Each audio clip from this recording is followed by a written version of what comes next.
Canada's TV and radio censors have changed their mind. They now say it's okay for Canadians to hear the Dire Straits song Money for Nothing. Who cares what the censors think? Tonight on The Source.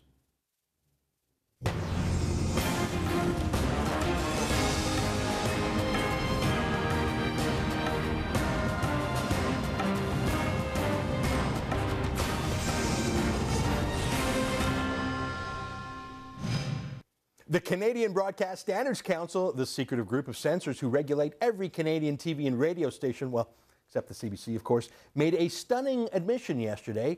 They don't have the foggiest idea what they're doing, just no clue. I mean, remember back in January, this group of dopes issued a ban on the song Money for Nothing by Dire Straits? You can hear it in the background now. You know what I'm talking about? It was released way back in 1985. It actually went to the top of the charts in Canada. It's been heard millions of times by Canadians. I mean, if you have a radio, you've probably heard it 100 times over the years.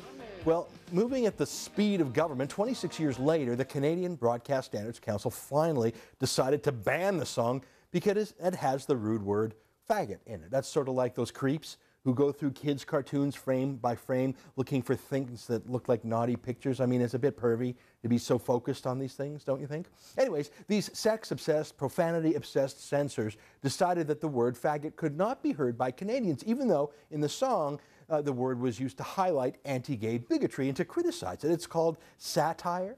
The song is a political or social statement. I mean, Mark Knopfler, the songwriter and lead singer, used wit as a debating weapon. Of course, the word faggot is rude and it's hurtful, just like the anti-Semitic word kike or the anti-black word nigger are. But since when does the government ban rude words? I mean, think about how stupid that is for a moment. If you can't even say the words, how can you tell people that they're rude and explain why? How can you even have a conversation? Only a censor could be so stupid. Because the Sun newspaper raised a ruckus about this ban, hundreds of Canadians wrote to the Canadian Broadcast Standards Council telling them to butt out, and also to the Canadian Radio, Television and Telecommunications Commission. That's the government agency that gives the Canadian Broadcast Standards Council so much power. It was a rare moment of public accountability for Ron Cohen and his merry band of censors. They knew they were caught being un-Canadian. They knew they were caught being bullies. They knew they were caught being arrogant little bureaucrats putting their own artistic taste ahead of that of 34 million Canadians. So yesterday, the Canadian Broadcast Standards Council had a do-over. They thought about the word faggot again and issued a new ruling saying it was okay to play the song Money for Nothing after all. Seriously, I mean, nothing changed, no facts changed other than Canadians called BS on them. So the Broadcast Standards Council wrote a 10,000-word non-apology where they basically said, whoops, we didn't mean it, we didn't know what we were doing. Actually, that's not quite exactly how they said it. They said that they were stupid then, but they're smarter now. If you think I'm making that up, let me quote exactly from yesterday's ruling. They say, quote, they did not have much of the information that has subsequently been provided to the Broadcast Standards Council by the public. And they're not a fact-finding body, and they do not tend to do original research. Had that information been available, the first panel might have come to a different conclusion. Let me explain what they mean by that. They banned a song in January because they didn't know about it. They didn't even listen to the song the first time around. Seriously, they have a policy of not even listening to songs or watching shows that they ban. I'm not making that up. And they go on and on and on in yesterday's ruling about how nobody told them what the song meant before they banned it. Seriously, hundreds of words in their new ruling is them whining that no one told them that the word faggot was being used ironically or politically. In other words, the Canadian Broadcast Standards Council pleads stupidity. Well, at least it's honest, I guess. I mean, can you imagine these buffoons have the power to tell you what you can and can't listen to? I mean, put aside their power over broadcasters and radio stations and TV stations like me. I mean, what about their power over you to tell you what you can listen to? These morons are complaining that they just didn't understand what the song meant when they banned it. How many other songs and shows and jokes were they just too stupid to understand? So they banned them like some caveman smashing things that are too sophisticated. Me no understand, og, no understand song, og burn books. I mean, what a bunch of medieval idiots. I can't believe they actually have power over me and worse, over you.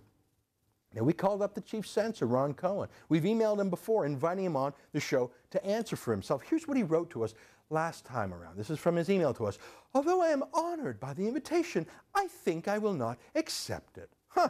Well, we phoned him yesterday to give him a new invitation to talk about his moronic redo, and he literally hung up the phone on us. Got it? We have to be accountable to him, but he's not accountable to anybody. He used to be accountable to something called the Canadian Association of Broadcasters, but they pretty much shut down now. So the Government of Canada delegates to Ron Cohen and the Canadian Broadcast Standards Council the power to censor us. But he won't come on our show or even have an open trial.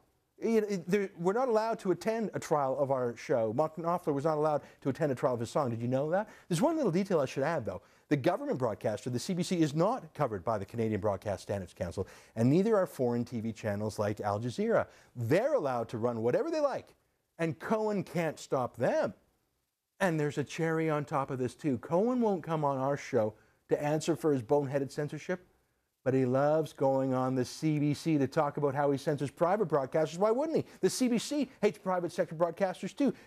They're natural allies, those government types. And here's the thing, even if the Canadian Broadcast Standards Council were smart, even if they had the common sense to listen to a song before banning it, or to Google the song to understand it, even if they were the smartest music critics or political pundits in the world, I still wouldn't give a damn what they have to say, because they're no better than I am as a broadcaster, or you are as a consumer of TV and radio. They have no more rights than you or I do. They are not morally superior to you and me. Their judgment is not better than yours and mine. It's just their judgment. Why the hell should we listen to them, even if they are correct in their opinions? Part of being free means having the right to have incorrect opinions. Ron Cohen and the Canadian Broadcast Standards Council are fossils. They're dinosaurs. If it's not clear, let me be clearer. I do not respect the Canadian Broadcast Standards Council. I do not submit to their jurisdiction. Now, I don't speak for Quebecor or the Sun News Network, which are held hostage by them, and frankly, who could lose their government license if they don't obey them. I'm sure Quebecor complies with the law, because if they don't, Ron Cohen and the government could try to have us yanked off the air. But me, I'm a free man, and I don't take directions on what music I can listen to from Ron Cohen, who meets in secret with his buddies to tell the rest of us what we can say or hear, and is too cowardly to answer to anyone other than his friends at the CBC. You know, a lot of people try to shut me up, and I'm not just talking about my immediate family, no. A few years ago, an extremist Muslim imam named Syed Sohrawardy tried to stop me from publishing the Danish cartoons of Mohammed. Then the big, dumb government of Alberta prosecuted me for 900 days for those same cartoons. They spent $500,000 of taxpayers' money to go after me. I've even had death threats from various morons. You think after defying all of them, do you really think I'm going to listen to the feeble bureaucrats at the Canadian Broadcast Standards Council? I mean, do you really think I'm going to? No. Let's get it on. Let's get it on. The massive, subsidized bureaucracy of Ron Cohen and his Canadian Broadcast Standards Council, backed up with the power of the government, versus, I don't know, a bunch of nobodies really. Just every single freedom-loving Canadian out there. I know who I'll bet on.